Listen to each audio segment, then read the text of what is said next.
So it's probably not a great thing to admit, but I can definitely see the appeal of being a cult leader. Okay, sure, ruining the lives of people for your own benefit is a bad thing to do, but having an army of loyal minions to help with the washing up and make me feel important would be pretty great.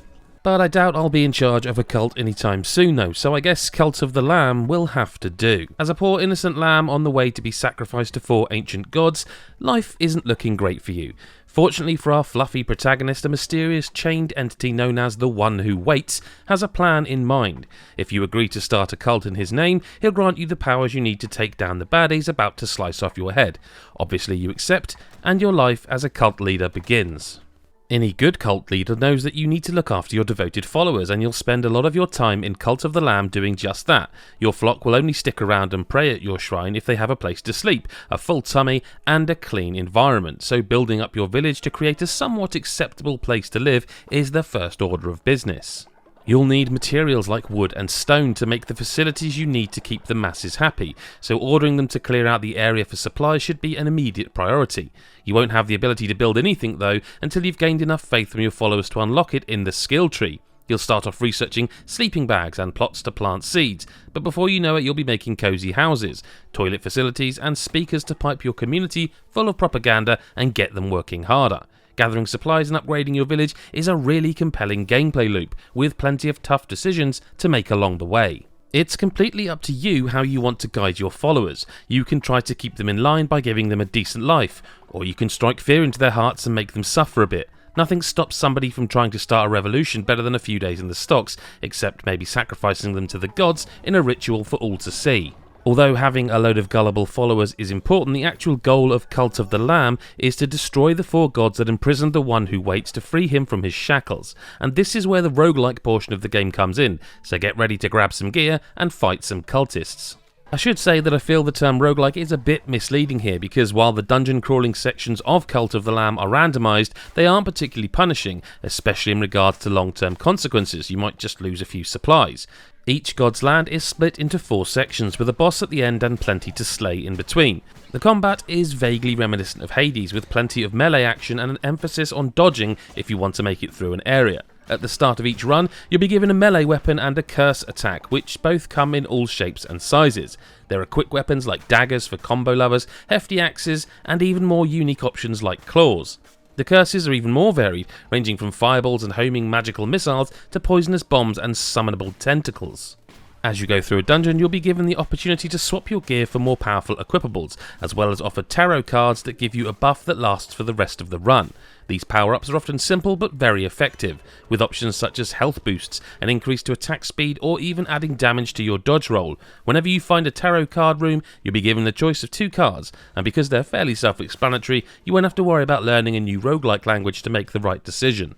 Although your main objective is to make it through these sections to beat the game, it's also worth playing them to gather some handy resources for your village. When you set off on an adventure, you'll be shown a map full of nodes that dictate what you'll find on the way to the boss, so choosing the route that will benefit your village is key. Maybe you'll want to gather some berries because bellies are empty at your camp, or maybe it would benefit you more to try and save an innocent animal and indoctrinate it when you get back.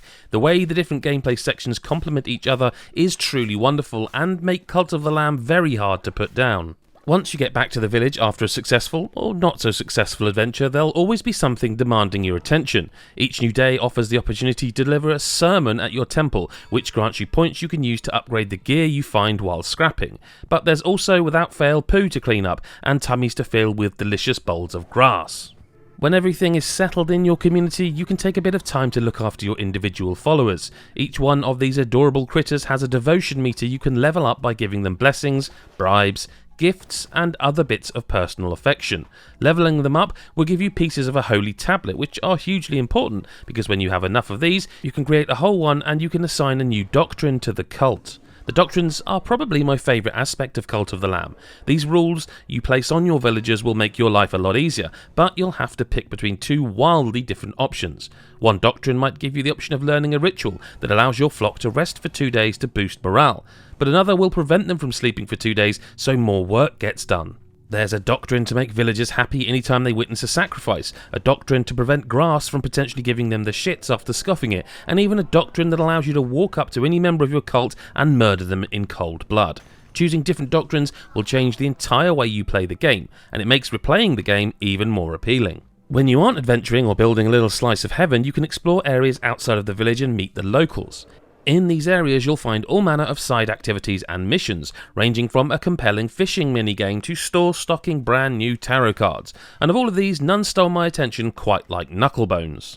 Knucklebones is a dice game that you play by placing dice into a 3x3 grid to try and outscore your opponent. I won't bore you too much with the details of this, but I will tell you that it's painfully addictive and a good way to earn more money for your village. You even unlock new opponents as you progress through the game, and if you're anything like me, will accidentally sink 30 minutes or more into it every time you leave home. And honestly, there's a lot I haven't been able to cram into this review that Cult of the Lamb has to offer. There are different outfits you can wear that give your lamb avatar massive stat alterations that flip the game on its head. There are quests that your followers give you that range from simple fetch quests to feeding them actual feces.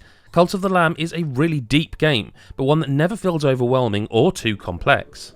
It's also worth mentioning how gorgeous it looks. The art style is vibrant and the animal characters are a joy to look at.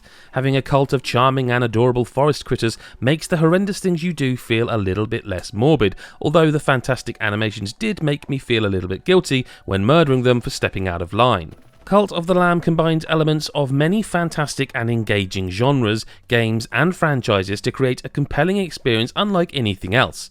The gameplay loop of upgrading your community, then switching it up to traipse through a dangerous jungle is sublime, and the way the village provides upgrades for the dungeon crawling and vice versa is just magical.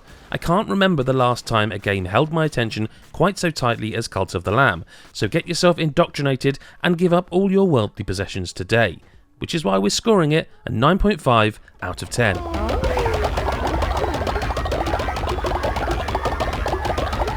Hey, Adam here, thanks for watching our video review of Cult of the Lamb. Myself and Lyle have both been playing this very, very addictive game. We've both been playing it on PC and on Steam Deck as well, where it runs well. If you look on our channel, you might see a little short that shows it running on Steam Deck, so you don't have to take my word for it, you can see it. If you did enjoy this video, make sure you click the thumbs up, leave a comment if you're going to be grabbing it, and of course subscribe so you never miss another video. We really appreciate every single view and every single comment, even if it's you just waving and saying hello, thanks for the review, that's why we do it. Thanks again, and we'll see you in the next video. Bye for now.